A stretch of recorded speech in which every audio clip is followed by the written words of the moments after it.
This PC only cost me $50 and it can game too. But the problem is you can't build a PC like this. Let me explain. I got the idea to make a PC like this because one of my friends recently spent $900 on a laptop and his laptop can't even run Valorant. So I laughed at his face and I told him that I could build a cheaper PC that could play Valorant, and here we are.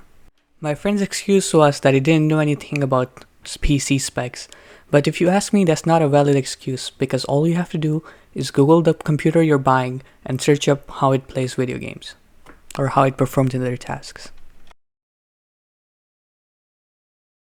You won't believe what I managed to get for $50. This PC is actually very modern. This is an OEM PC. It's a Dell Power 3620. For I/O at the front, it has two USB 3s and two USB 2s. It has a card reader and a DVD drive.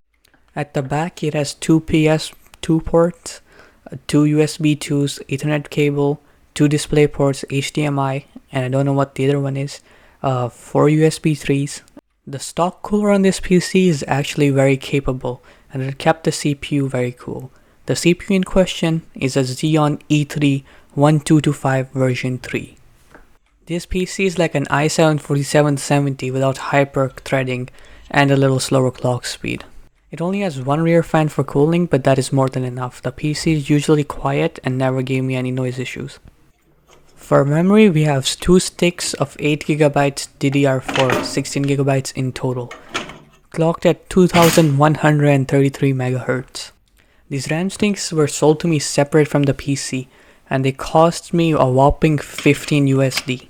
The rest of the system only cost me about 37 USD. The GPU is where things get interesting. This GPU is a ATI Radeon HD 7500 series. The problem is I can't find the exact model anywhere. It's not on the card and not in the software either. I tried looking everywhere, but I could not find it. It has 1GB of GDDR5 memory. I got this graphics cards for free. Here's how. The seller forgot to include a power cable for the computer, and I texted him. He said he would deliver it to me the next day. He asked me if I needed anything, and I asked him if he had a low-powered GPU. He told me he had an HD 7500 series GPU, but it was terrible. I asked him how much, and he said I could just have it. So I was like, okay, sure, just give it to me. In terms of I/O, it has a DVI and a DisplayPort.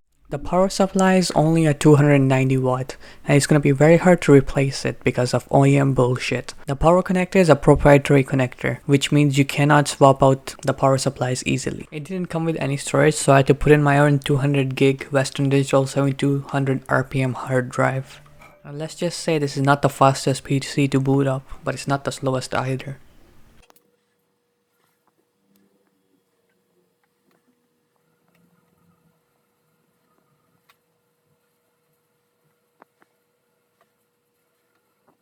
Now the moment you've been waiting for.